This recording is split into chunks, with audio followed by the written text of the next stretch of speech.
Hari ini saya akan mengajak kita belajar firman Tuhan di bawah satu tema pelajaran dari Sang Tabib. Dan kita akan membaca teks dari Lukas 1 ayat 1 sampai ayat yang keempat. Lukas 1 ayat 1 sampai ayat yang keempat. Beginilah bunyinya.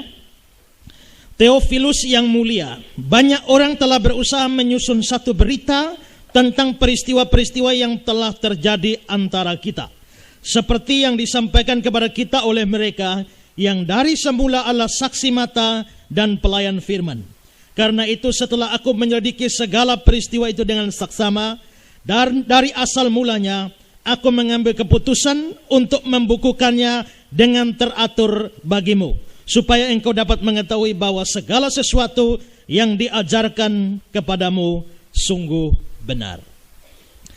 Saudara, tema kita hari ini adalah pelajaran dari Sang Tabib, dan ini sebenarnya adalah khotbah saya yang lama. Ya, ini khotbah saya buat tahun 2005. Ya, saya lihat di dalam file saya 2005, tetapi masih sangat-sangat sederhana. Dan karena itu saya kemarin merevisi bagian ini, mengerjakan bagian ini, menambah banyak informasi bagi kita untuk menjadi pelajaran bagi kita di hari ulang tahun gereja kita ini. Dan saudara, tema kita adalah pelajaran dari Sang Tabib. Saudara, tabib siapakah yang hendak kita pelajari di sini?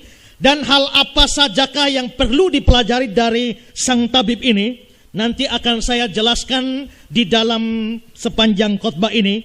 Dan saudara-saudara yang terkasih, saya mengajar kelas homiletika dan sudah mengajar saudara-saudara bagaimana bikin khotbah yang baik dan seterusnya, dan murid-murid dari kelas homiletika ada di sini. Nah, saya mau sampaikan pada saudara, ikutlah apa yang saya ajarkan, jangan ikut yang saya buat. Ya, karena nanti saudara akan bingung sendiri dengan apa yang saya ajarkan, tapi yang saya sampaikan modelnya agak lain. Nah, jangan terpengaruh dengan itu, saudara, setialah kepada apa yang saya ajarkan di kelas homiletika. Nah, saudara, teks yang kita baca ini adalah pendahuluan dari Injil Lukas.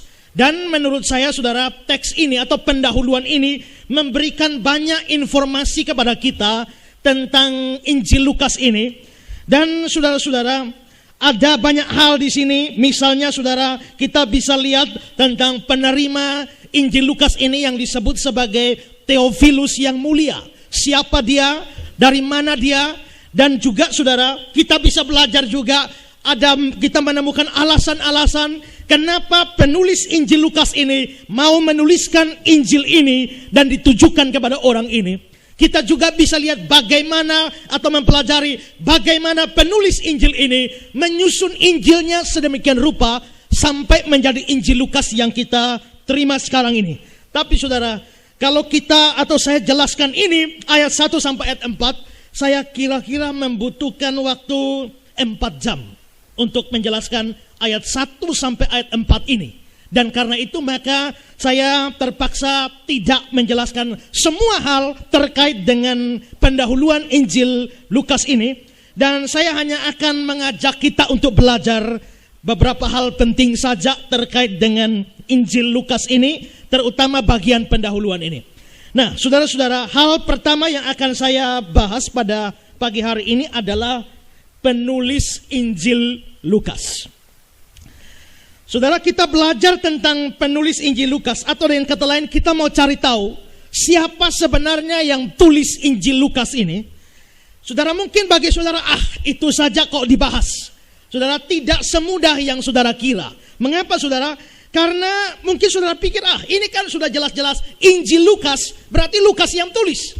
Injil Matius, berarti Matius yang tulis. Injil Markus, Markus yang tulis. Injil Yohanes, Yohanes yang tulis. Nah, kalau Injil Lukas, berarti Lukas yang tulis. Tapi saudara, tunggu dulu. Masalahnya tidak sesederhana ini. Kenapa? Karena perlu saudara ketahui bahwa di dalam naskah yang asli, maupun juga manuskrip salinan-salinan yang tua, itu kata-kata Injil Lukas itu tidak ada. Jadi Injil ini startnya atau mulainya langsung Theophilus yang mulia Banyak orang telah berusaha menyusun satu berita tentang peristiwa-peristiwa yang terjadi di antara kita dan seterusnya. Judulnya, saudara, judulnya di Alkitab kita, coba saudara lihat gambar ini. Kalau kita lihat, di Alkitab kita bahasa Indonesia ada tulisan Injil Lukas judulnya, atau dalam Alkitab bahasa Inggris The Gospel According to Luke. Saudara, ini sebenarnya tidak ada di dalam aslinya.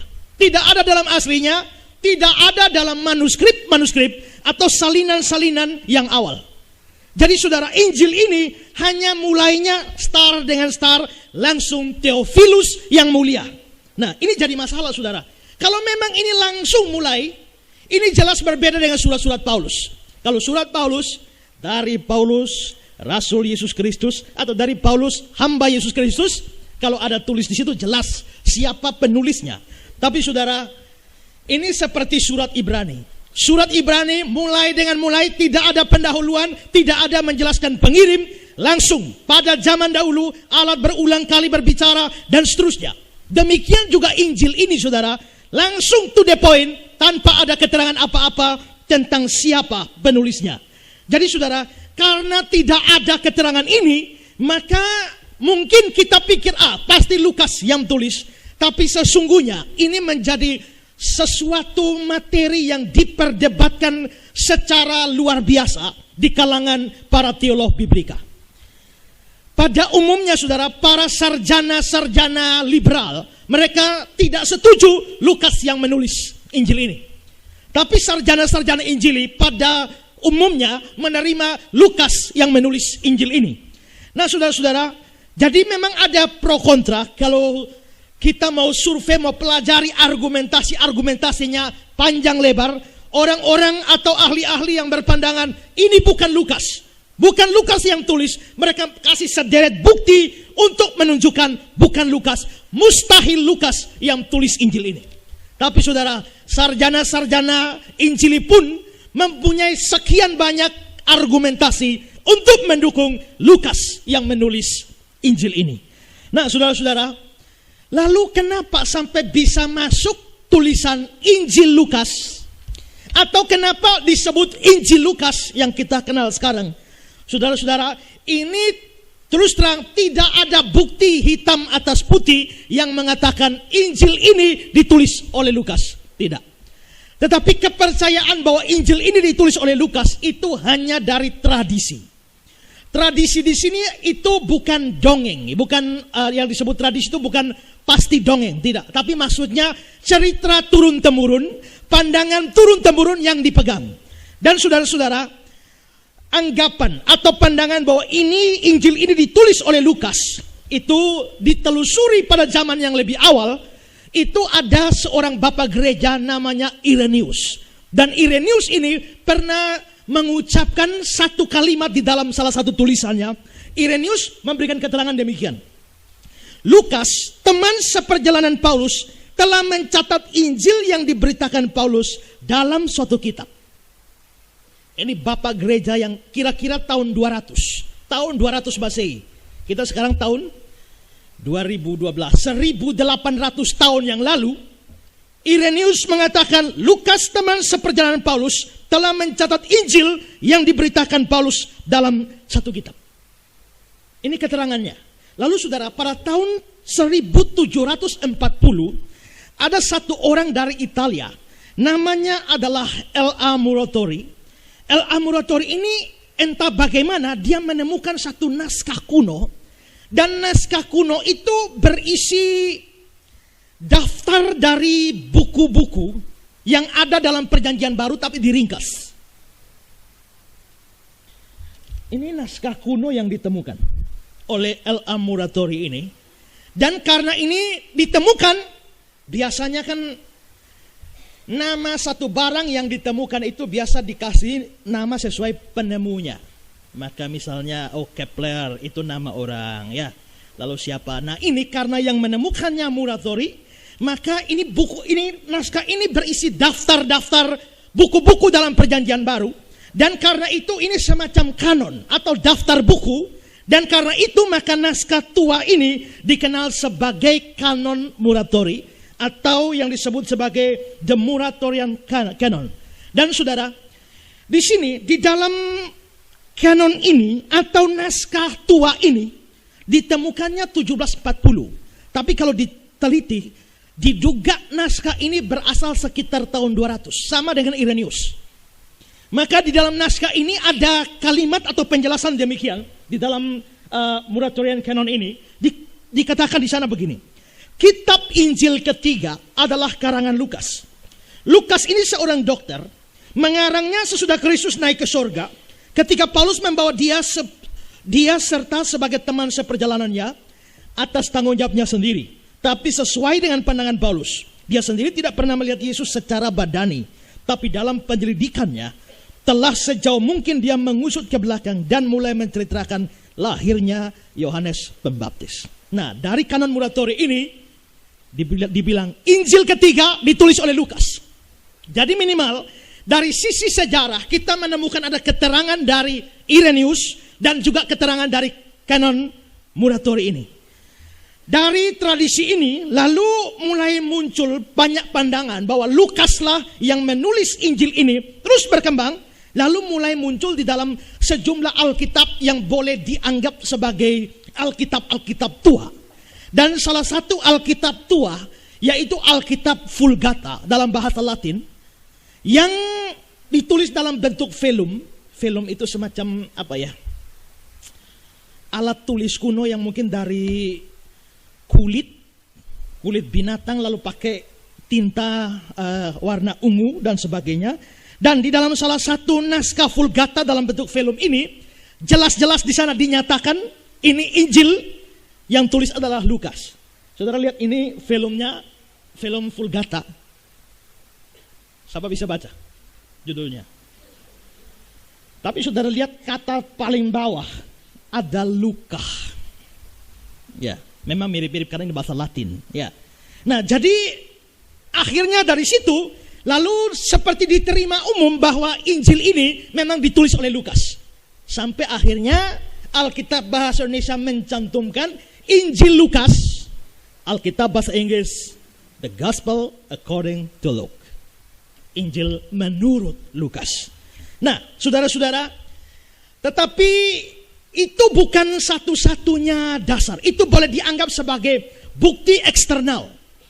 Tapi saudara, kita perlu mencari tahu dari sisi isi dari Injil ini sendiri atau dari Alkitab sendiri, siapa sebenarnya penulis dari Injil ini. Ini penting sekali.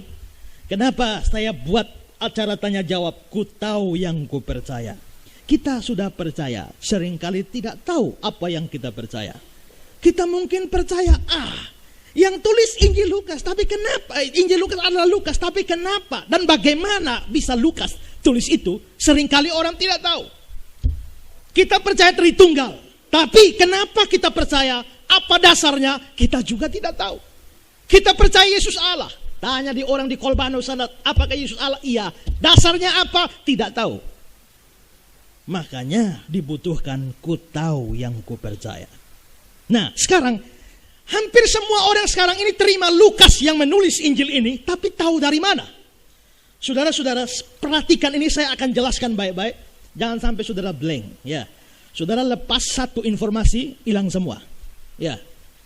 Nah, saudara-saudara, perhatikan baik-baik. Di dalam Lukas 1 ayat 1, itu keterangannya begini. Theophilus yang mulia, banyak orang telah berusaha menyusun satu berita tentang peristiwa-peristiwa yang telah terjadi di antara kita.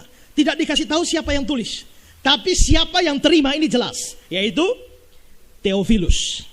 Theophilus yang mulia, berarti penerima Injil ini adalah Theophilus. Saya tidak mau bilang Injil Lukas dulu. Mari kita anggap Injil ini kita tidak tahu siapa yang tulis. Dan karena itu hanya bilang Injil ini atau Injil ketiga. Jangan buru-buru mengatakan ini Injil Lukas. Jadi Injil ini ditujukan kepada seorang namanya Theophilus. Tapi saudara, nama Theophilus ini muncul lagi di dalam pendahuluan kitab Kisah Para Rasul. Perhatikan Kisah 1 ayat 1. Hai Theophilus. Nah, ini berarti Theophilus muncul. Berarti Kisah Para Rasul ini juga diterima oleh Theophilus. Berarti penerima Lukas, penerima Injil ketiga itu dan penerima kitab Kisah Para Rasul sama orangnya, yaitu Theophilus. Dalam bukuku yang pertama, buku apa yang pertama yang ditujukan untuk Theophilus? Injil ketiga ini.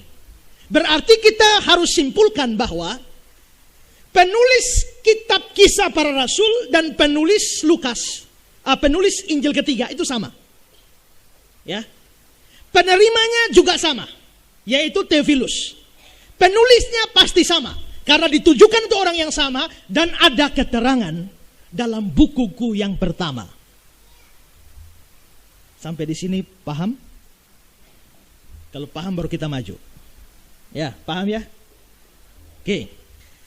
Kalau penulis Injil ketiga sama dengan penulis Kisah Para Rasul, jikalau kita tahu penulis Injil Lukas itu siapa, pasti kita tahu siapa penulis Kisah Rasul. Sebaliknya, kalau kita bisa tahu siapa yang tulis Kisah Rasul, otomatis kita tahu siapa yang tulis Lukas. Paham? Nah, sekarang kan yang mau kita cari tahu bukan Kisah Rasul, tapi Lukas. Injil ketiga ini. Siapa yang tulis Injil itu? Nah, kalau begitu, mau tahu siapa yang tulis Injil ketiga, cari tahu dari Kisah Rasul. Karena kalau tahu dari Kisah Rasul, otomatis tahu Injil ketiga ditulis oleh siapa. Nah, karena itu sekarang lupakan dulu Injil ketiga. Sekarang kita selidiki Kisah Rasul untuk cari tahu siapa yang tulis. Ini penting ya. Coba perhatikan keterangan dari Merrill Tenney. Merrill Tenney mengatakan, jati diri penulis, maksudnya penulis Injil ketiga ini ya, bergantung dari hubungan antara Injil ketiga ini dengan Kisah Para Rasul. Bila Injil Lukas dan Kisah Para Rasul ditulis oleh orang yang sama, kita dapat menerapkan bukti-bukti kepenulisan dalam isi Kisah Rasul pada Lukas dan sebaliknya. Nah saudara, sekarang mari kita periksa siapa yang tulis kitab Kisah Para Rasul ini.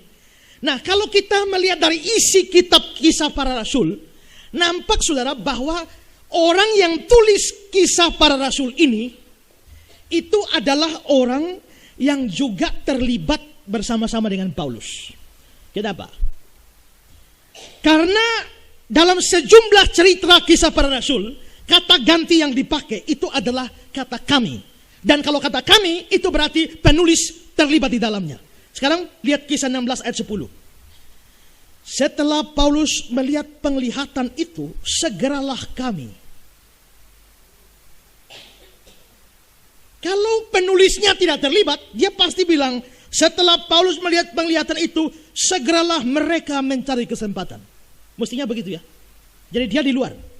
Tapi dia menggunakan kata kami, segeralah kami, berarti dia juga ada di situ. Yang tulis Kisah Rasul ada di situ, sama-sama dengan Paulus. Setelah Paulus melihat penglihatan itu, segeralah kami mencari kesempatan untuk berangkat ke Makedonia. Karena dari penglihatan itu kami menarik kesimpulan bahwa Allah telah memanggil kami memberitakan Injil pada orang-orang di sana. Berarti Paulus keliling ke Makedonia, pelayanan dan sebagainya. Orang yang tulis Kisah Rasul ikut di dalam. Kisah 20 ayat 56. Mereka itu berangkat lebih dahulu dan menantikan kami di Troas. Tapi sesudah hari raya roti tidak beragi, kami berlayar dari Filipi dan 4 hari kemudian sampailah kami di Troas dan bertemu dengan mereka. Di situ kami tinggal 7 hari lamanya. Berarti yang tulis Kisah Rasul ada sama-sama dengan Paulus. Nah, tapi saudara, sebelum itu perhatikan ini. Penulis Kisah Rasul ini selalu nulis kami, yang menunjuk dia bersama-sama dengan Paulus. Tapi saudara, kata ganti kami yang dia pakai ini, itu muncul pertama kali di dalam Kisah 11 ayat 28. Sebelum itu, tidak pernah ada sebutan kami untuk penulis bersama dengan Paulus. Sebutan itu baru muncul dalam Kisah 11 ayat 28. Tapi kalau saudara buka dalam Kisah 11 28 versi Alkitab kita, tidak ada. Tidak ada kata kami di sana. Ini ada dalam satu manuskrip dan satu kodeks yang namanya Kodeks Basae. Dan Kodeks Basae ini ada kata kami. Perhatikan Kisah 11 ayat 28 dalam kodeks ini.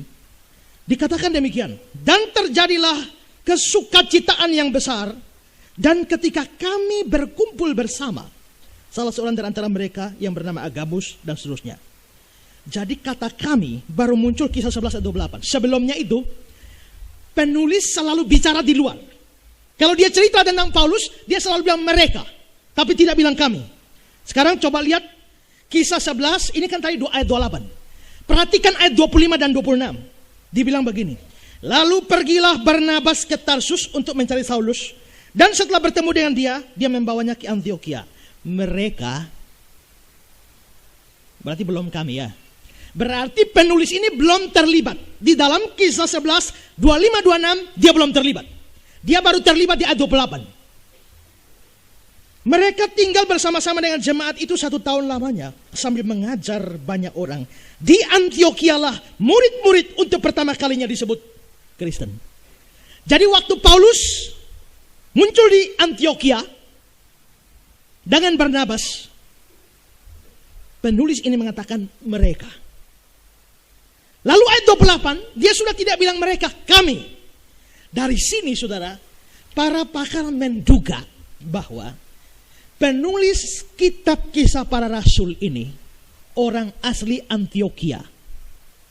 Dan dia bertobat gara-gara penginjilan Paulus di Antiokhia. Karena sebelum Paulus datang ke Antiokhia, masih mereka. Begitu Paulusnya sudah di Antiokhia, lalu tiba-tiba dari kata mereka berganti menjadi kata ganti kami.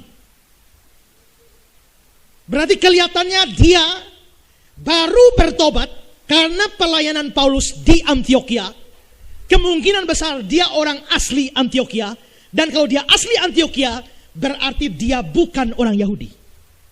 Kalau kita terima argumentasi ini, berarti kita dapat satu data. Datanya adalah penulis Kisah Rasul bukan orang Yahudi. Ini perhatikan baik-baik sebentar, ini penting untuk dijelaskan. Penulisnya bukan orang Yahudi. Lalu saudara, di ujung Kisah Rasul, waktu Paulusnya mau pergi ke Roma untuk diadili oleh kaisar dan dipenjarakan, kelihatannya penulis Kisah Rasul ini ikut. Perhatikan Kisah 27 ayat 1 dan 2. Setelah diputuskan bahwa kami akan berlayar ke Italia, kami ya, berarti dia ikut. Maka Paulus dan beberapa orang tahanan lain diserahkan pada seorang perwira yang bernama Julius dari pasukan kaisar. Kami naik sebuah kapal dari Adramitium yang akan berangkat ke pelabuhan-pelabuhan di sepanjang pantai Asia. Lalu kami bertolak. Aristarkus, seorang Makedonia dari Tesalonika, menyertai kami. Lalu pasal 28 ayat 16. Itu tadi jalan, sekarang sudah sampai ya. Kisah 28 ayat 16. Setelah kami tiba di Roma, Paulus diperbolehkan tinggal dalam rumah sendiri bersama-sama seorang prajurit yang mengawalnya. Jadi saudara, di ujung Kisah Rasul,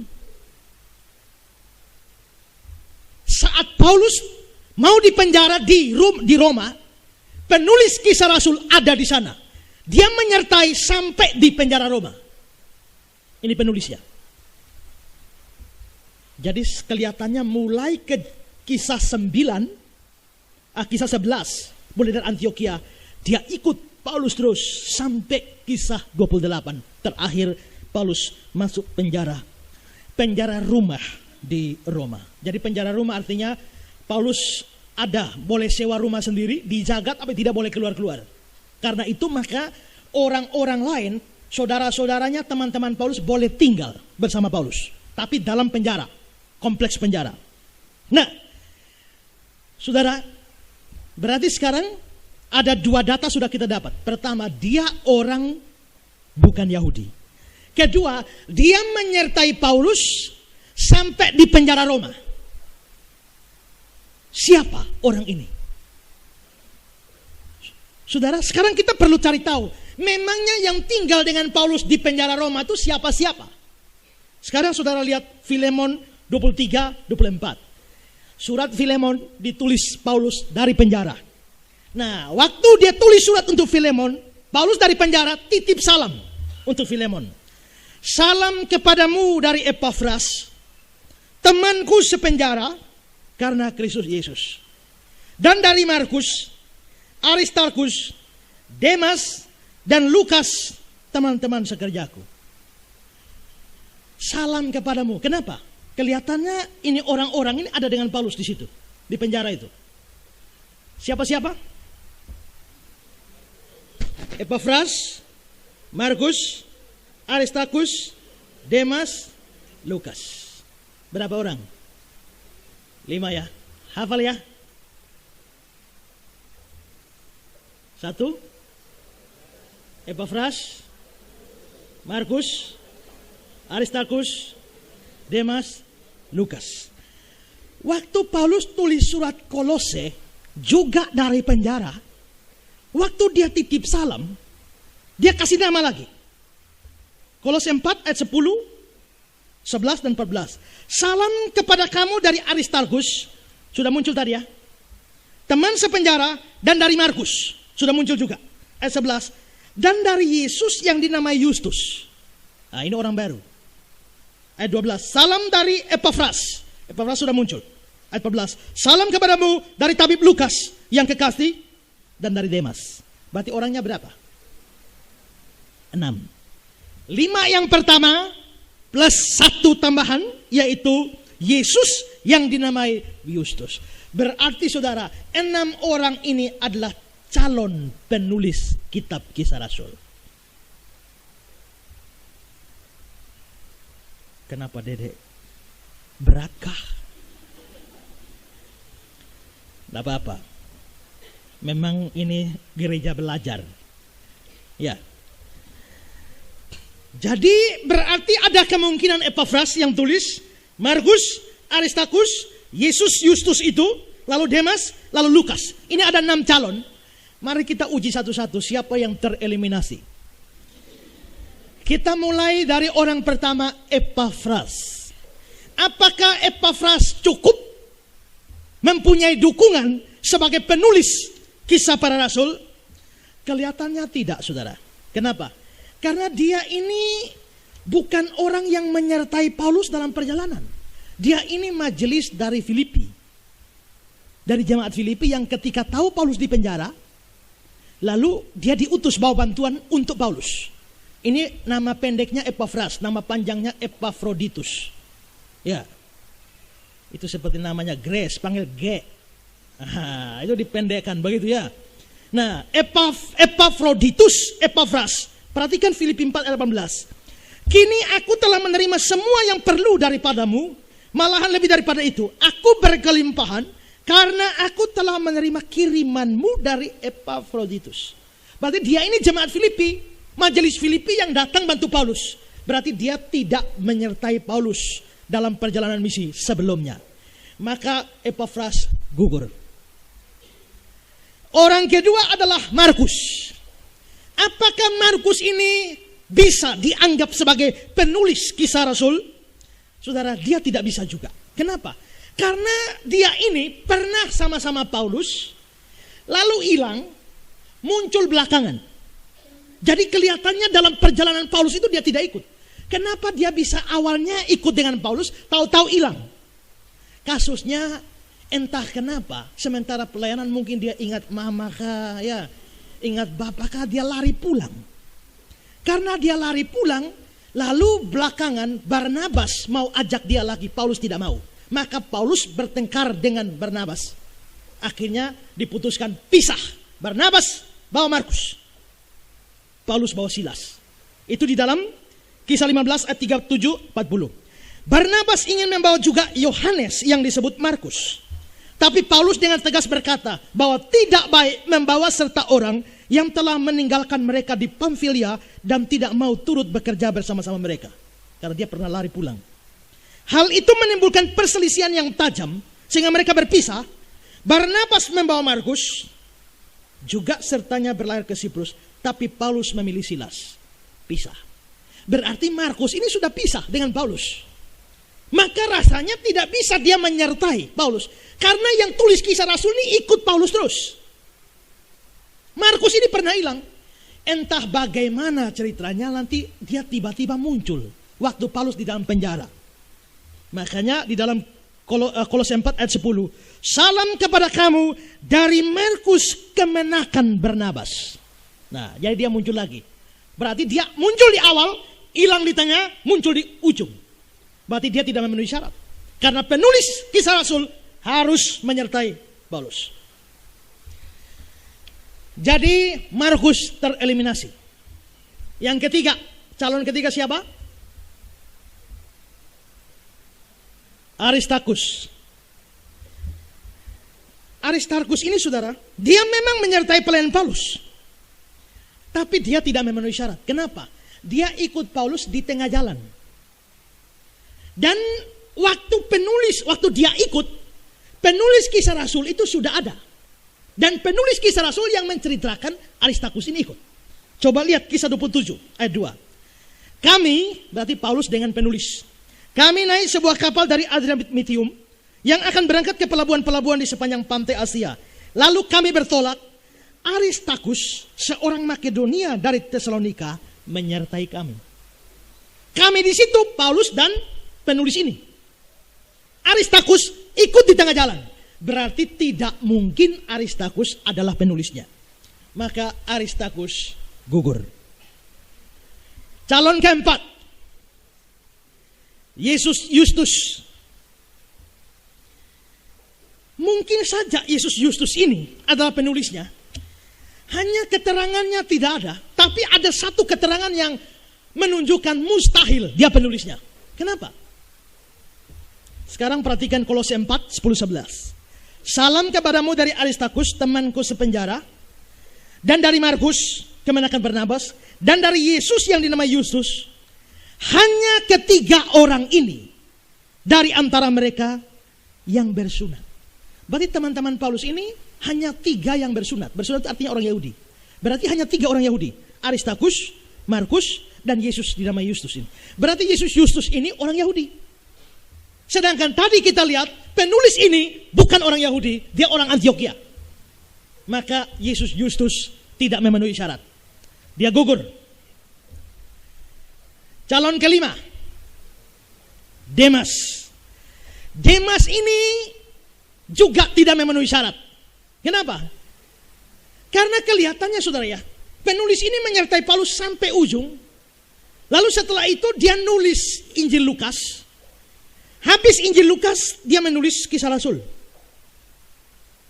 Ini tidak mungkin Demas. Kenapa? Demas murtad di tengah jalan. Perhatikan 2 Timotius 4 ayat 9-10a. Berusahalah supaya segera datang kepadaku, karena Demas telah mencintai dunia ini dan meninggalkan aku.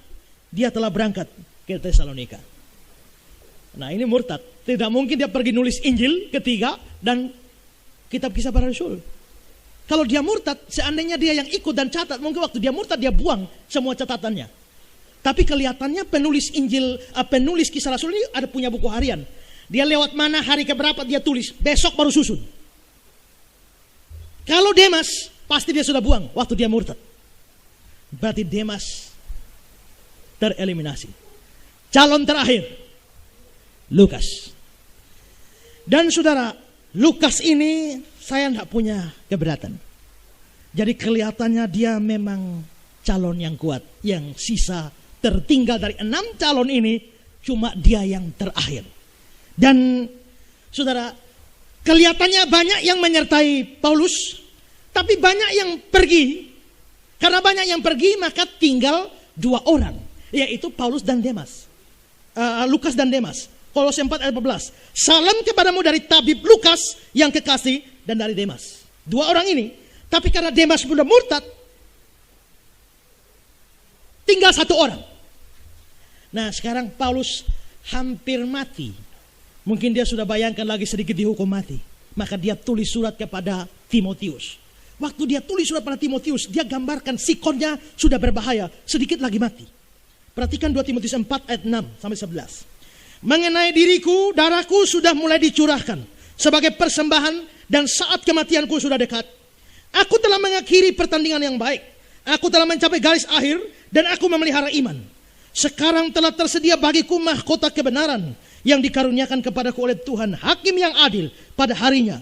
Tapi bukan hanya kepadaku, melainkan juga kepada semua orang yang merindukan kedatangannya. Berusahalah supaya segera datang kepadaku. Ini kepada Timotius ya. Karena Demas telah mencintai dunia ini dan meninggalkan aku. Dia telah berangkat ke Tesalonika.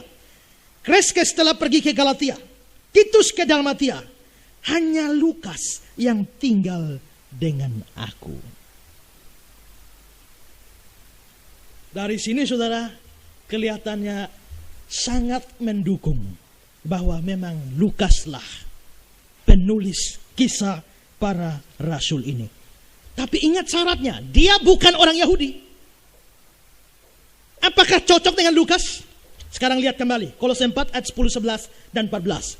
Salam kepada kamu dari Aristarkus, teman sepenjara, dari Markus kemenakan Barnabas, dari Yesus yang disebut Yustus.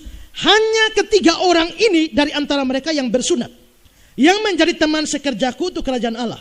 Mereka ini telah menjadi penghibur bagiku. 3 orang ini Yahudi. Lalu ayat 14, salam kepadamu dari tabib Lukas. Berarti tabib Lukas tidak termasuk 3 yang Yahudi. Maka tabib Lukas ini pasti orang bukan Yahudi. Kalau begitu, dia cocok dengan keterangan penulis kisah para rasul bukan orang Yahudi. Jadi, dari sini, dari semua indikator yang ada, kelihatannya lebih kuat untuk mengatakan yang menulis kisah para rasul adalah Lukas. Nah, tadi kita bilang ya, kalau kita bisa temukan siapa yang tulis kisah rasul, otomatis temukan yang tulis Injil ketiga. Kalau yang tulis kisah rasul adalah Lukas, harus disimpulkan yang tulis Injil ketiga juga adalah Lukas. Maka Lukas ini menulis 2 kitab, Injil ketiga dan kisah para rasul. Lukas ini siapa? Dia dokter atau tabib. Kolose 4:14. Salam kepadamu dari tabib Lukas. Sangat mungkin saudara, dia ikut Paulus kemana-mana sampai masuk penjara. Kelihatannya profesi dia dan keahlian dia sebagai tabib atau dokter dipakai melayani Paulus dalam urusan kesehatan. Jadi mungkin dia adalah dokter pribadinya Paulus. Kenapa? Karena Paulus ini sering sakit. Di dalam 2 Korintus 12 ayat 7, dan supaya aku jangan meninggikan diri karena penyataan-penyataan yang luar biasa, maka aku diberi suatu duri dalam dagingku. Memang ada banyak penafsiran tentang duri dalam daging, tapi ada banyak penafsir yang setuju kalau duri dalam daging ini semacam satu penyakit jasmani yang terkena kepada Paulus. Ada juga yang mengatakan sakit mata. Kenapa? Waktu dia dapat penglihatan di Damsyik, cahaya dari langit begitu terang, itu merusak mata dia. Tapi juga didukung oleh Galatia 4 ayat 13. Kamu tahu bahwa aku pertama kali telah memberitakan Injil padamu oleh karena aku sakit pada tubuhku, kata Paulus. Jadi Paulus memang kelihatannya sakit. Dan disertai oleh Lukas yang adalah tabib atau dokter ini, itu penting sekali. Maka Lukas menyertai Paulus ini, membantu dia di dalam pelayanan pekabaran Injil, membantu dia juga dalam urusan kesehatannya. Keahliannya dipakai untuk mendukung hamba Tuhan yang luar biasa ini, supaya Injil kerajaan bisa tersebar sampai ke berbagai tempat. Saudara, ingat, Paulus disertai seorang tabib atau dokter. Mungkin juga Paulus memakai jasa tabib atau jasa dokter. Ini menunjukkan Paulus tidak pernah kecam dokter. Paulus tidak pernah kecam tabib. Dan karena itu juga Paulus pasti tidak kecam orang pakai obat. Ini sangat berbeda dengan banyak persekutuan doa sekarang. Yang kalau sakit anti dokter, kalau sakit anti obat, harap pada Tuhan saja. Saya jalan-jalan sakit kepala, mampir di rumah seorang teman, ada obat sakit kepala. Dia bilang, apa? Obat sakit kepala. Oh maaf Pak ya, kami di sini cuma andalkan Tuhan saja. Lalu saya bilang, oh begitu, Bapak cuma andalkan Tuhan saja. Permisi. Berarti mereka anggap mengandalkan Tuhan berarti anti dokter, anti obat. Tapi di sini saudara, Paulus sendiri menggunakannya, dan secara implisit Yesus sendiri merekomendasikan orang pakai dokter atau pakai tabib. Lukas 5 ayat 31. Lalu jawab Yesus pada mereka, katanya, bukan orang sehat yang memerlukan tabib, tapi orang sakit. Berarti orang sakit perlu tabib, orang sakit perlu dokter. Karena itu kalau saudara sakit, berdoa ya, tapi juga pergi ke dokter. Jangan sakit Sedikit sakit, batuk pilek, cari hamba Tuhan. Sakit, cari tim doa. Nanti tim doa itu urusannya tidak lain selain berdoa-berdoa. Wih, orang bikin. Tidak ada lain lagi itu. Cuma itu saja. Sakit apa saja orang bikin. Sakit itu macam-macam, saudara ya. Ada sakit karena memang urusan fisik murni. Flu, batuk pilek dan sebagainya. Ada sakit karena psikologi. Karena pikir terlalu banyak. Pikirannya tidak sanggup tahan, lalu efeknya pada tubuh. Bisa kena mah, ya, bisa sakit kepala dan sebagainya. Maka Alkitab bilang hati yang gembira adalah obat. Ya kan? Kalau hati yang susah bisa sakit. Semangat yang patah mengeringkan tulang. Jadi kalau tulang kering, ya itu bisa disebabkan karena semangat yang patah. Tapi sakit juga bisa disebabkan karena pekerjaan kuasa setan. Setan memang bisa bikin sakit orang. Tahun berapa waktu saya penginjilan ke Pulau Semau, habis KKR, satu bayi datang paginya bawa ember satu, isi segala macam. Dia bilang ini jimat-jimat. Saya periksa di sana ada tai sapi, ada tai kuda, ada engsel pintu, ada korek api dan sebagainya. Terus dia jelaskan, Pak, ini engsel pintu ini artinya kalau saya serang rumah tangga orang kacau. Kalau ini untuk membuat orang sakit kepala. Kalau ini buat orang sakit perut. Macam-macam. Semua jenis sakit ada obatnya. Jadi memang bisa. Nah, tapi kan ada 3 kemungkinan. Ini fisik murni, ini psikologis, ini demonis. Faktor setan.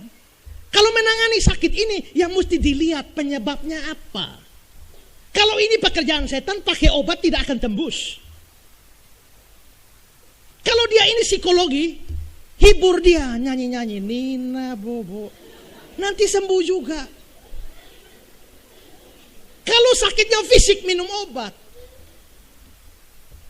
Kalau yang psikis, nggak bisa ya. Coba tulang patah, itu fisik. Hati yang gembira adalah obat. Coba lu gembira, tulang sambung. Tidak. Ya. Jadi masing-masing mesti ditangani sesuai dengan penyebabnya. Karena itu kalau orang bilang doa karena sakit, saya mesti bicara. Lihat dulu, menyelidiki dia sakit karena apa. Supaya menemukan ininya. Kalau memang sakitnya karena fisik, beli Bodrex, ya, beli Paramex dan sebagainya. Firman Tuhan tidak pernah menentang orang pakai dokter atau pakai tabib. Yang menentang itu cuma persekutuan doa yang ekstrim. Tidak semua persekutuan doa salah, yang ekstrim saja. Ya.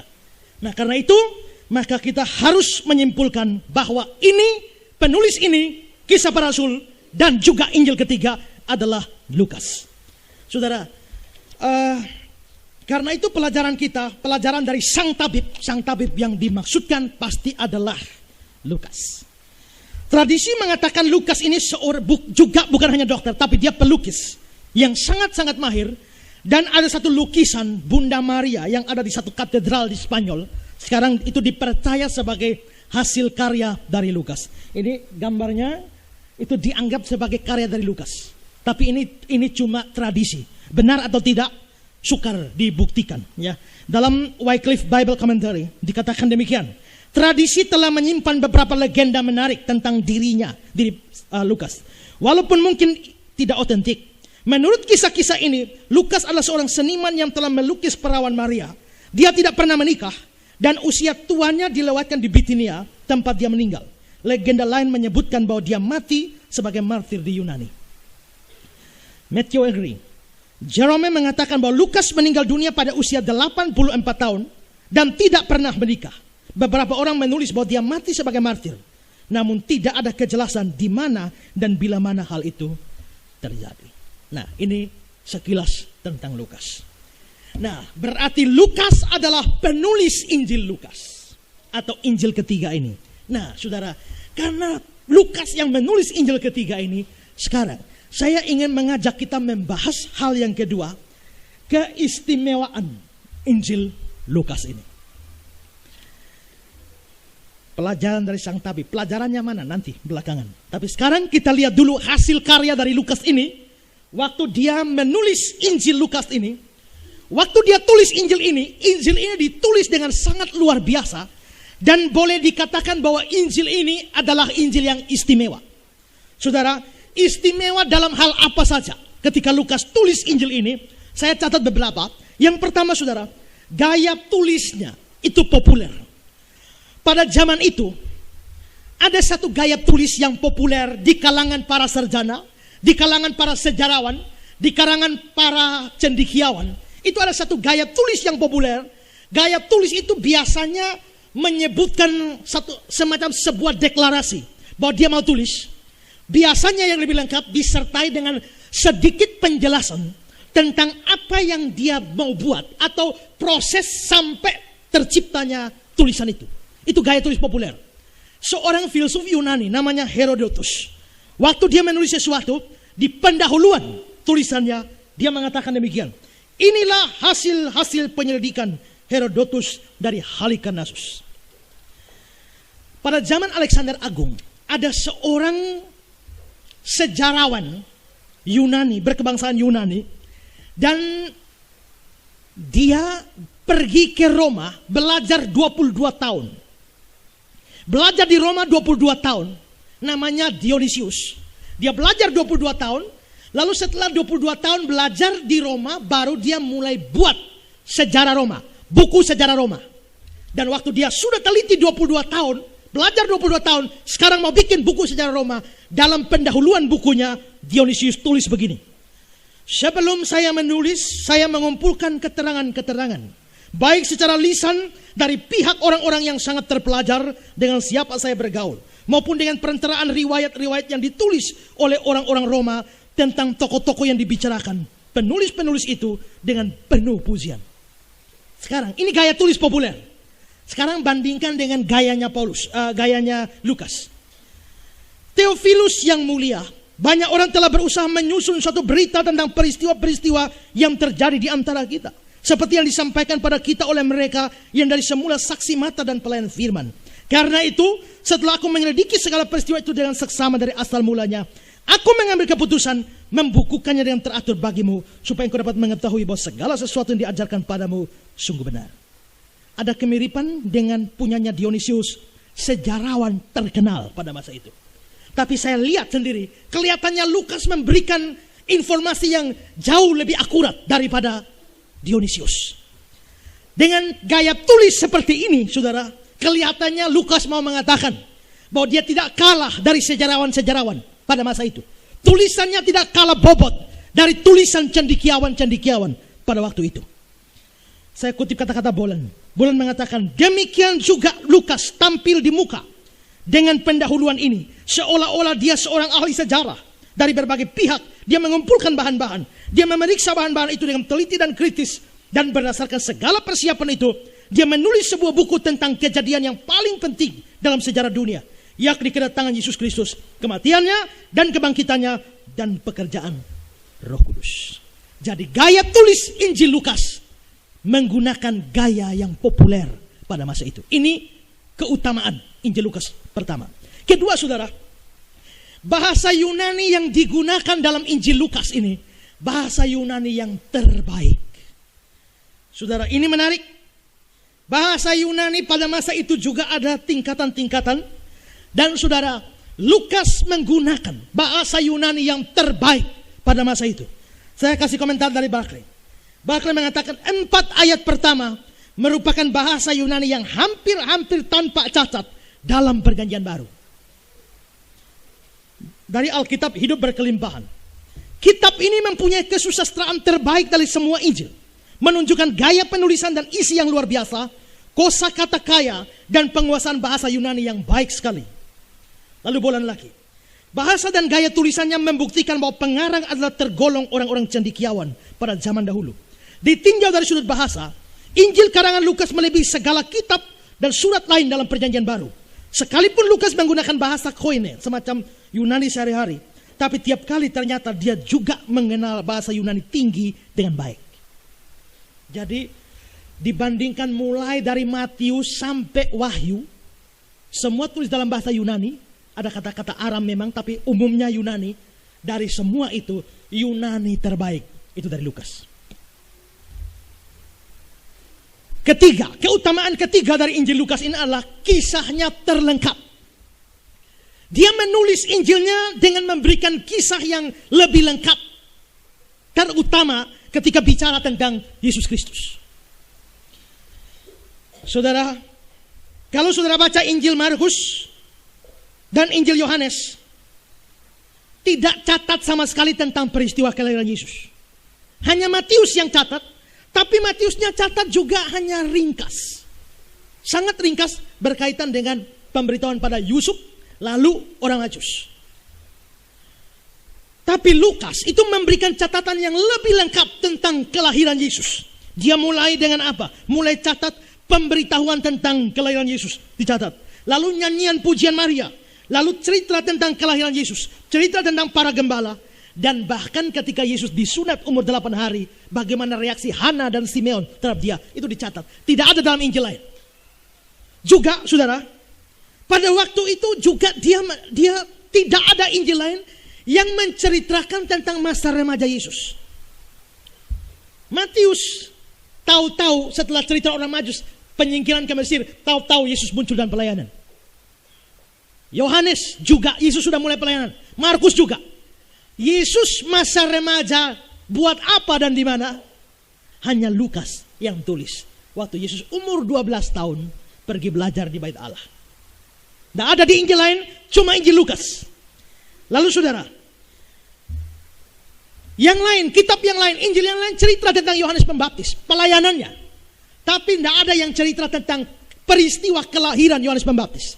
Tapi Lukas itu mulai catat bagaimana orang tuanya masuk bertugas di Bait Allah, lalu malaikat datang, pemberitahuan tentang kelahiran Yohanes Pembaptis, lalu mamanya Yohanes, Elisabet, pergi ketemu dengan mamanya Yesus Maria, lalu setelah itu kelahiran Yohanes Pembaptis, pemberian nama Yohanes Pembaptis, nyanyian pujian Zakaria dicatat. Tidak ada dalam Injil lain, hanya ada dalam Injil Lukas.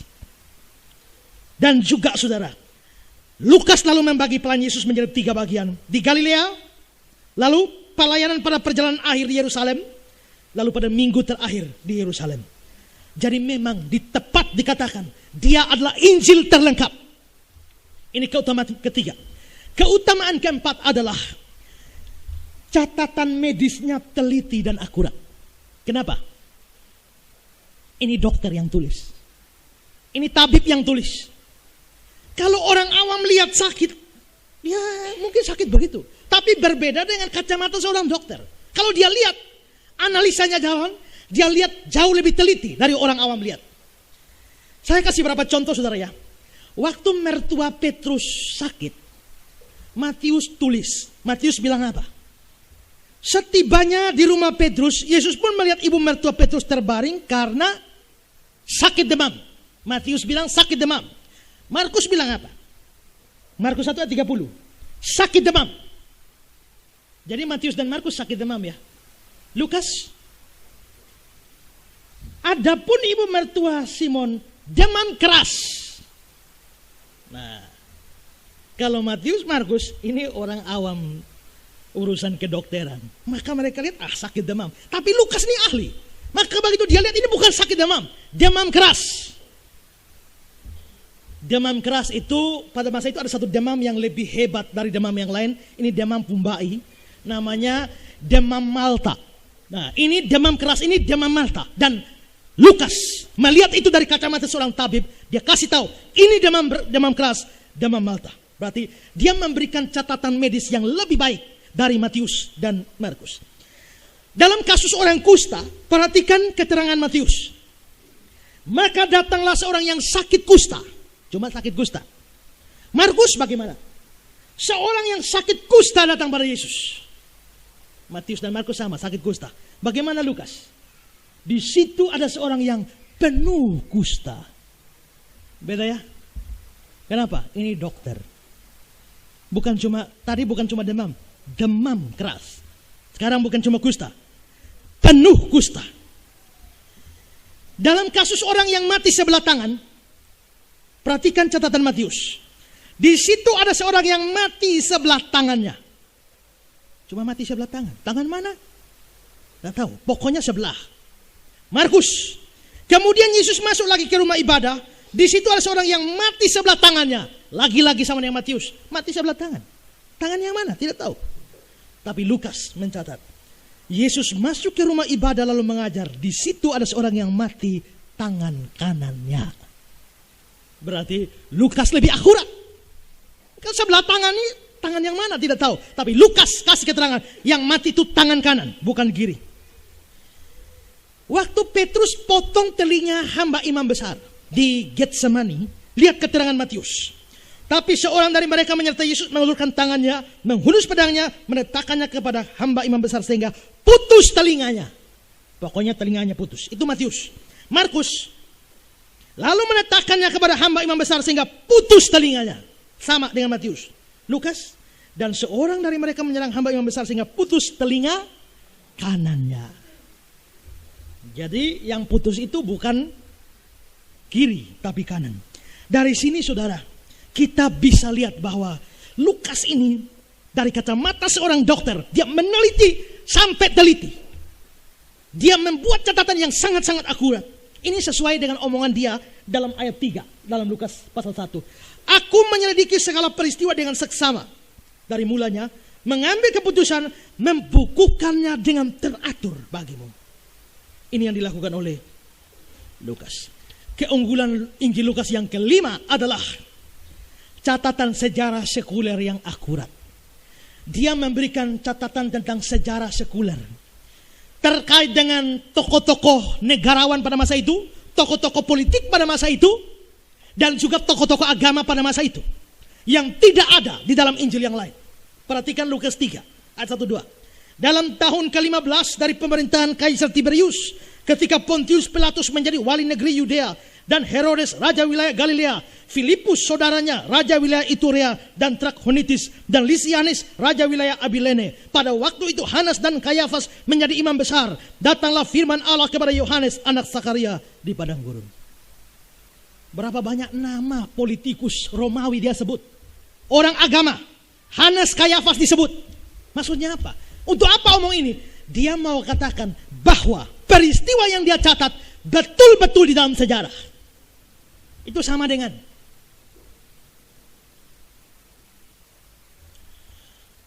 pada waktu tanggal 5 Agustus ketika Esra berkhotbah, pada waktu itu Yonas Salean jadi wali kota, Frans Leburayat jadi gubernur, lalu siapa lagi? Sonya dan Umi jadi penginjil.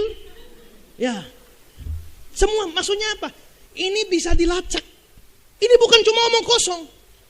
Waktu itu terjadi, ini betul-betul catatan sejarahnya mendukung apa yang dia tulis. Jadi dia mencatat, kelihatannya dia punya pengetahuan yang cukup hebat. Inilah 5 keistimewaan dari Injil Lukas. Lukas yang tulis, dia tulis dengan 5 keistimewaan yang tidak ada di dalam Injil-Injil yang lain. Sekarang yang terakhir, pelajaran rohani atau pelajaran dari sang tabib Lukas ini. Setelah kita tahu Lukas yang tulis Injil ketiga ini, tahu bagaimana dia menulis Injil Lukas dengan keistimewaan, 5 keistimewaan tersendiri, apa yang bisa kita pelajari? Menurut saya ada banyak. Kita bisa belajar banyak hal di sini. Kita bisa belajar kesetiaan Lukas, ya. Bagaimana dia setia kepada pelayanan. Dia menyertai Paulus di dalam pelayanan. Waktu dia sertai Paulus, kita tahu pelayanan Paulus itu penuh dengan kesukaran, penuh dengan penderitaan, lapar, haus, sakit, kadang-kadang diburu, dikejar, mau dibunuh dan lain sebagainya, di penjara. Tapi Lukas tetap ikut. Berarti Lukas tidak seperti Markus yang pernah lari dari pelayanan. Lukas ini ikut serta Paulus dalam segala kesukaran. Dia ikut. Dia orang yang setia. Setia kepada pelayanan, bukan cuma setia pada pelayanan. Dia setia kepada orang yang pernah memberitakan Injil kepada dia. Dia setia kepada orang yang pernah mengajar dia tentang kebenaran. Kira-kira gambaran kesetiaan Lukas ini seperti yang dikatakan Paulus pada Timotius. Hendaklah engkau tetap berpegang pada kebenaran yang engkau terima, yang engkau yakini, dengan selalu mengingat orang yang telah mengajarkannya padamu. Kesetiaan Lukas ini dalam segala tantangan, tapi dia tetap setia di dalam pelayanan. Kiranya itu boleh menjadi pelajaran bagi kita. Waktu kita masuk di dalam pelayanan, Ada banyak kita yang ketika menghadapi kesulitan, tantangan dalam pelayanan kita kepengen lari. Tapi belajar dari kesetiaan Lukas. Dia juga tidak lupa pada Paulus yang telah beritakan Injil. Dia layani Paulus. Berapa banyak saudara yang menemukan atau bertemu dengan Kristus lewat gereja ini.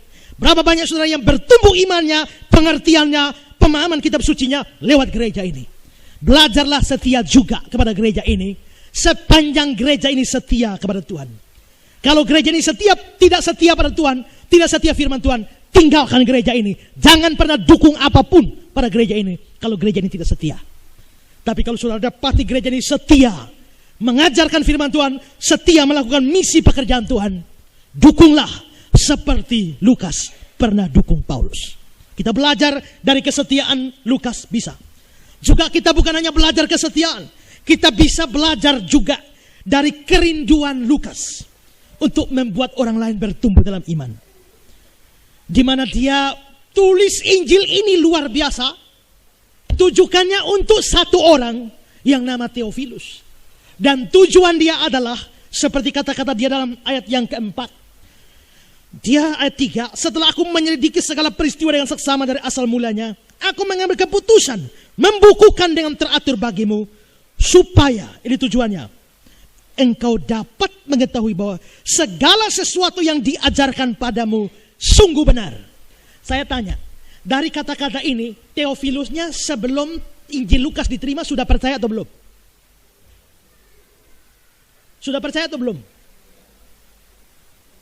Perhatikan ayat 4. Supaya engkau dapat mengetahui bahwa segala sesuatu yang diajarkan padamu sungguh benar. Dia sudah percaya belum?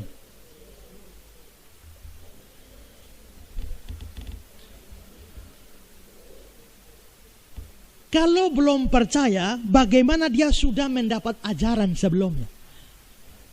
Kelihatan ini dia sudah percaya. Dan saudara, kata-kata ini ya, ayat 4 ini ya, bahwa segala sesuatu yang diajarkan padamu, itu dari bahasa Yunaninya katekeo. Berarti dari kata katekeo ini lalu turun menjadi katekisasi. Berarti saudara, Theophilus ini sudah dapat katekisasi. Dia diajarkan tentang Yesus. Tapi hanya dari mulut ke mulut, saksi mata. Nah, Lukas mau mati-matian tulis Injil Lukas ini, kasih sama Theophilus, supaya Theophilus tahu pelajaran katekisasinya tidak omong kosong. Pelajaran katekisasinya sungguh benar. Ini bukti sejarah yang tidak terbantahkan. Berarti saudara, Theophilus ini sudah percaya, sudah ikut katekisasi. Tapi Lukas tidak puas sampai di situ. Dia berjuang supaya iman dari Theophilus ini menjadi sangat kuat, sangat kokoh. Bukan iman buta, tapi iman yang bersandar dari catatan sejarah yang cukup kuat, layak dipercaya. Berarti saudara, dia rindu supaya iman orang lain bertumbuh. Dia mau mati-matian, pakai bahasa Yunani yang terbaik, pakai gaya tulis yang populer, bikin Injilnya lebih lengkap daripada yang lain. Kasih catatan medis yang akurat, kasih catatan sejarah yang akurat. Tujuannya apa? Supaya iman Theophilus ini boleh bertumbuh. Saudara, adakah kerinduan yang sama di dalam hati saudara? Mau mati-matian. Supaya apa? Supaya iman orang lain bertumbuh. Saudara sebagai guru sekolah minggu, apakah saudara pernah mati-matian berjuang? Ciptakan metode, pikirkan cara supaya anak-anak sekolah minggu ketika dengar saudara mengajar menjadi bertumbuh iman?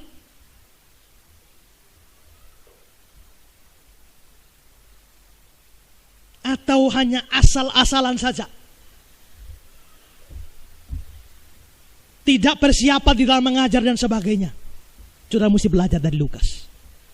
Nanti tidak siapkan diri, datang lalu ngajar. Adik-adik, waktu Tuhan Yesus lewat di Yeriko, Petrus naik pohon ara lihat Yesus.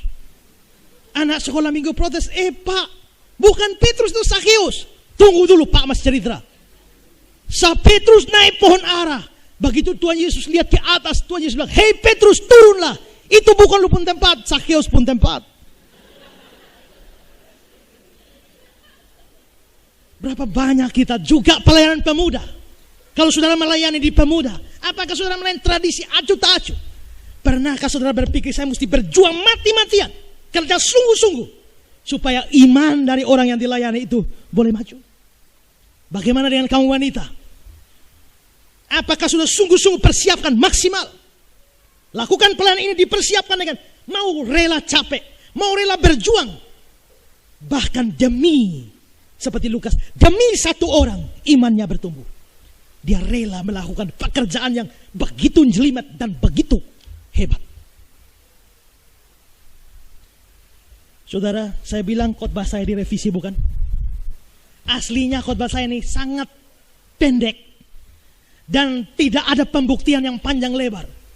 Saya kemarin telepon Om Nathan, saya bilang Om Nathan tolong saya konsultasi sedikit. Karena Om Nathan pernah dengar khotbah ini dulu 2005. Kalau saya khotbahkan ulang bagaimana? Jangan sampai sudah ada orang yang dengar. Om Nathan bilang khotbah ulang saja Pak. Kalau begitu gampang, tinggal saya print dan khotbah, selesai. Tapi saya rasanya tidak puas. Saya mesti buat lagi. Saya mulai duduk dari Sabtu pagi sampai tadi pagi. Jam 6:30 baru selesai.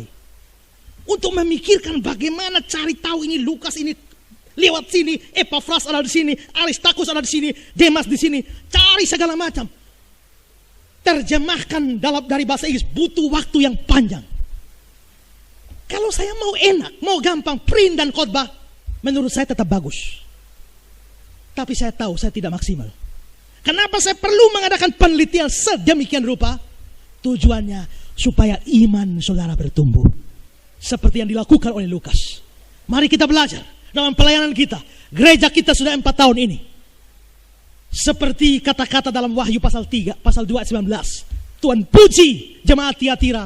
Aku tahu pekerjaanmu yang terakhir lebih banyak dari yang awal. Semoga selama 4 tahun ini semangat kita untuk melayani tidak mundur, tidak turun. Kita terus maju dengan tekad lakukan yang paling bagus, dengan usaha paling maksimal supaya orang lain diberkati dengan pelayanan kita.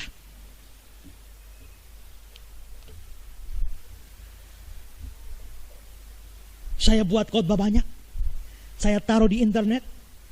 Tiap minggu habis khotbah kirim kepada kira-kira ratusan orang via email. Saya bikin cuplikannya taruh di website, cuplikannya dibuat taruh di Facebook. Setelah itu bikin cuplikan lebih pendek lagi, lalu disebarkan lewat BlackBerry. Untuk apa capek-capek seperti itu? Supaya orang lain diberkati. Khotbah saya banyak dipakai orang. Ada pengkhotbah keliling khotbah kemana-mana, pakai khotbah saya. Begitu saya dengar, saya tahu itu khotbah saya. Tak usah dengar. Begitu lihat bacaannya, pendahuluannya, saya tahu itu khotbah saya. Tapi saya lalu bersyukur. Mungkin orang-orang di sana kalau dengar nama Esra Soru langsung alergi. Tapi khotbah saya yang saya buat mau dengar. Kalau orang lain yang sampaikan. Kalau begitu, tidak usah saya yang sampaikan, tidak apa-apa. Ambillah khotbah saya, khotbahlah di sana. Mereka benci saya, tapi mereka tidak sadar justru doktrin dan ajaran saya masuk. Saya menang. Waktu seorang teman berkhotbah untuk ribuan orang, pakai khotbah saya. Begitu pakai khotbah saya ada ribuan orang, saya lihat ribuan orang hadir dengar apa yang saya kerjakan. Lalu saya berpikir dalam hati, saya doa dalam hati, Tuhan terima kasih. Saya tidak sangka apa yang saya kerjakan di belakang komputer sendirian ternyata bisa didengar oleh ribuan orang. Berarti Tuhan, saya mesti sadar. Sekarang kalau saya bikin khotbah tidak hanya berpikir untuk jemaat revival. Saya sekarang bikin khotbah harus berpikir itu dibaca oleh banyak orang, bisa didengar oleh ribuan orang. Maka saya harus mati-matian di dalam bikin.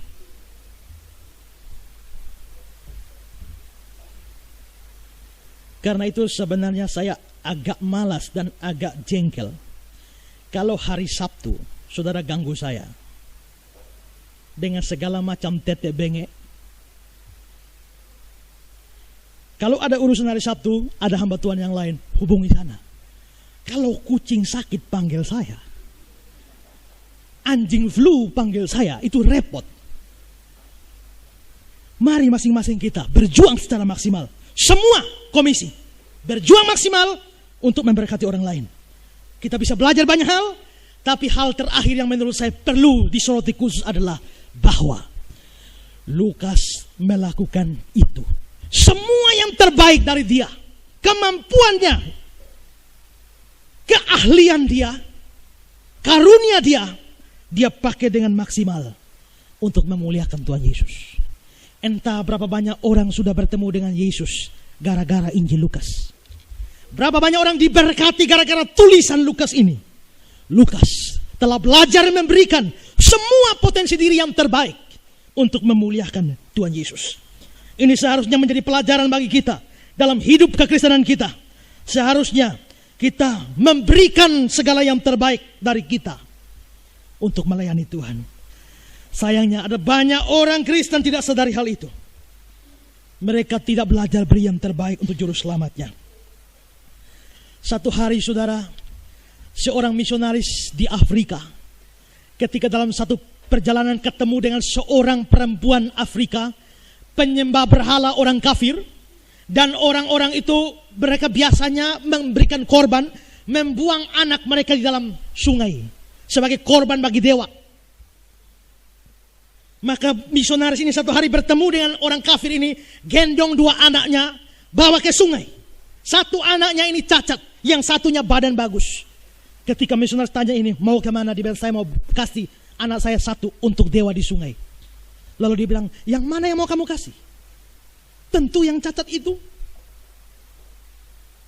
Dia bilang, tidak, saya kasih yang baik ini. Lalu misionaris ini heran, kenapa kasih yang baik? Kenapa kasih yang sehat? Buang saja yang cacat itu dalam sungai.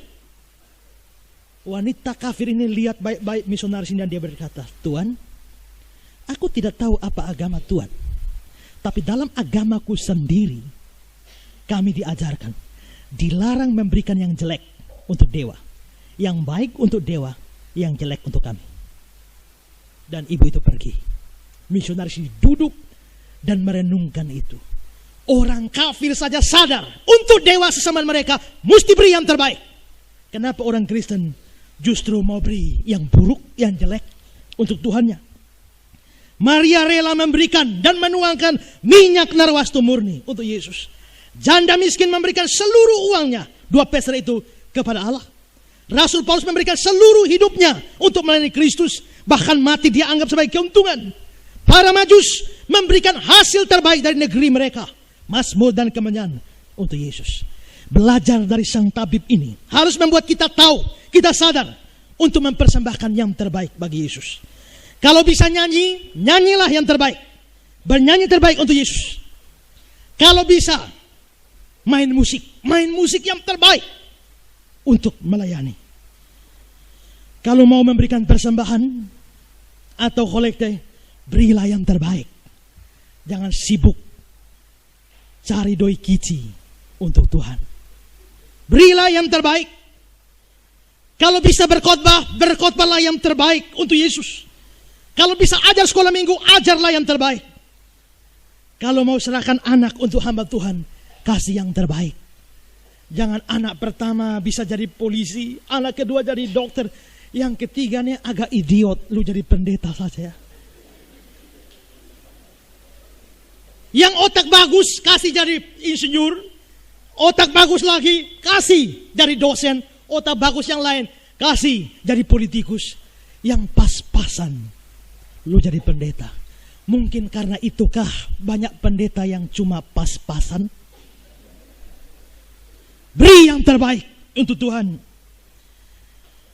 Kalau Anda mampu berargumentasi, berapologia dengan baik, berapologialah, berargumentasilah, membela iman, membela kebenaran demi Yesus. Kalau Anda punya karunia bikin lagu yang terbaik. Buat sendiri lebih bagus. Daripada lagu lain kita rubah kata-katanya, bagus bikin sendiri. Biar saja pasca ini aku renungkan, ya, pengorbanan Tuhan Yesus kepadaku, kenangan itu selalu ku. Bagus juga, ya. Tapi kalau bisa buat sendiri lebih baik. Dan muliakan Tuhan Yesus. Seperti Fanny Crosby, buta dari kecil, tapi tidak membatasi di dalam berkarya. 8.000 lagu pujian dia cipta untuk kemuliaan Tuhan Yesus. Fanny Crosby sudah mati, saya percaya dia sudah di surga. Mungkin dia tahu atau tidak tahu bahwa lagunya masih dinyanyikan sepanjang saya yakin akan dinyanyikan sampai Tuhan Yesus datang. This is my story, this is my song. Itu karangannya Fanny Crosby. Dia buta. Pada saat dia bisa disembuhkan, orang-orang mau biayai dia sembuhkan matanya supaya buta bisa lihat. Dia tolak, tidak usah. Saya kepengen mata saya terbuka pertama kali di sorga. Yang saya lihat adalah wajah juru selamatku. Dia cipta begitu banyak lagu. Sekarang orang cipta lagu dengan sangat remeh. Orang-orang tidak bertobat bisa cipta lagu. Orang tidak mengerti teologi bisa cipta lagu. Rokok di kiri, bikin not di kanan. Tapi saudara, orang-orang seperti Crosby bukan demikian. Mereka memberikan seluruh hidup mereka, seluruh kemampuan mereka, kemampuan bermusik, kemampuan membuat puisi, kemampuan berteologi dituangkan di dalam lagu-lagu mereka. Tidak gampang.